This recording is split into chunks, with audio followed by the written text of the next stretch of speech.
लिए नहीं है, बल्कि जो सरकार, आयोग और एजेंसियां मिलकर हम लोगों का काट रही हैं, उन सब की दास्तान और उसका क्या हल होगा, कैसे होगा, इन सब पर बात होगी।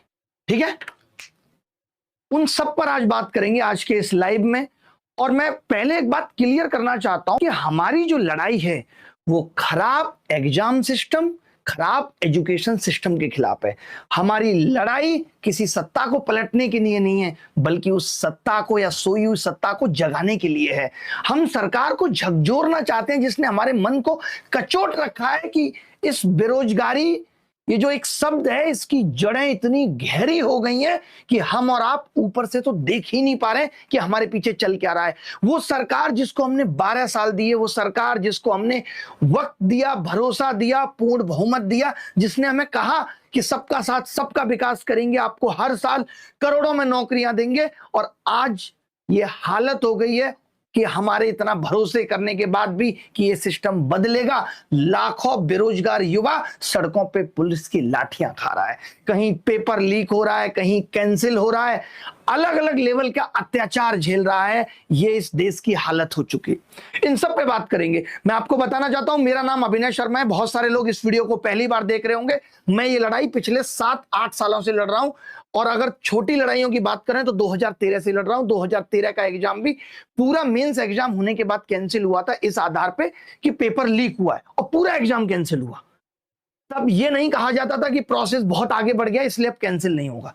2017 में खूब लीक की खबरें आई, लेकिन एग्जाम कैंसिल नहीं हुआ। 2018 में यूएफएम के आधार पर सरकार ने बहुत सारे लोगों के साथ अत्याचार किया, हमने उसके खिलाफ लड़ाई लड़ी और उसको ठीक कराया। 2022 में फिर एक नॉर्मलाइजेशन का पंगा हुआ, जिसमें बहुत सारे लोगों के साथ अन्याय हुआ, हम उसको भी सह गए। 2023 के सीजीएल के एग्जाम में क्या हुआ कि क्वेश्चन गलत पूछ लिए गए और वो मामला कोर्ट में चला गया, और कोर्ट ने आदेश भी किया कि आप रिजल्ट को रिवाइज करिए, लेकिन एसएससी ने उस चीज को भी नहीं माना, और कंटेम्प्ट ऑफ कोर्ट आज भी एसएससी के ऊपर है।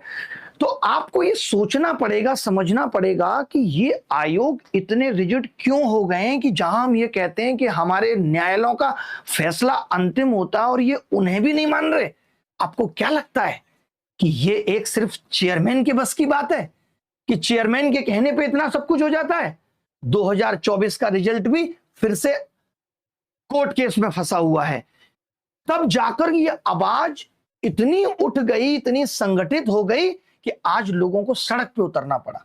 और मैं आपको बताना चाहता हूं कि हमने कभी ये नहीं कहा था कि बच्चे आप आओ, हम आपकी लड़ाई लड़ने के लिए पर्याप्त हैं। आपने हम सबको YouTube पे इतना प्यार देके बता दिया है कि हम सबके पीछे मिलियंस लोगों की भीड़ है, और लोग वो सपोर्ट देने के लिए तैयार है। हमें वो आपका सपोर्ट चाहिए, जिस वक्त जरूरत होगी हम एक आवाज लगा देंगे कि आप आ जाइए। अभी आप बिल्कुल मत आइए, कोई जरूरत नहीं है। अभी आपके शिक्षक और ऐसे लोग जो सच में समाज सुधारक हैं और समाज को सुधारना चाहते हैं, करप्शन को हटाना चाहते हैं और इन जड़ों को उखाड़ फेंकना चाहते हैं, उन सबसे आज मैं आह्वान करना चाहता हूं। एक एक करके हर एक चीज पे बात करेंगे। आप सोच रहे होंगे ये मामला अभी इतना अचानक कैसे उठ गया?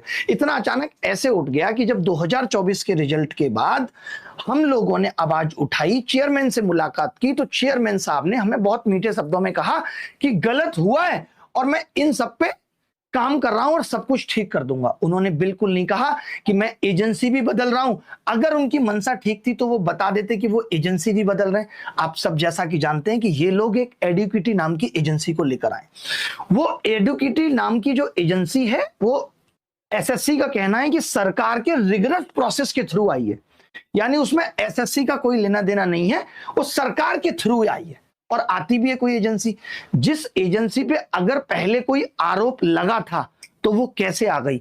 मैं इस एजेंसी के आपको ऐसे ऐसे प्रूफ दिखाऊंगा आगे आने वाले वक्त में। अभी वो वक्त भी आएगा जब ये एजेंसी उखाड़ के फेंकने की तो छोड़िए, इसको लोग उखाड़ के फेंक देंगे कि क्या हालत इसने एग्जाम सिस्टम की कर दी है। जो बात मैंने बोली है कि ये इतने इतने लाख करोड़ के घोटाले जो हम ऊपर से देख रहे हैं ना, हम ऊपर से क्या देख रहे हैं? बैठ जाओ भाई आराम से, शांति से। हम जो लोग ऊपर से देख रहे हैं कि अरे ये कीबोर्ड नहीं चल रहा है, माउस नहीं चल रहा है, ये छोटी छोटी समस्याएं, अंदर की समस्याएं तो आप सोच नहीं सकते। आपको तो बस ये दिख रहा है अच्छा वैकेंसी आ गई, चलो एक नौकरी मेरी भी हो जाएगी, लेकिन इसके पीछे की कहानी इतनी खराब है कि आप सोच नहीं सकते, इतना बुरा हाल है।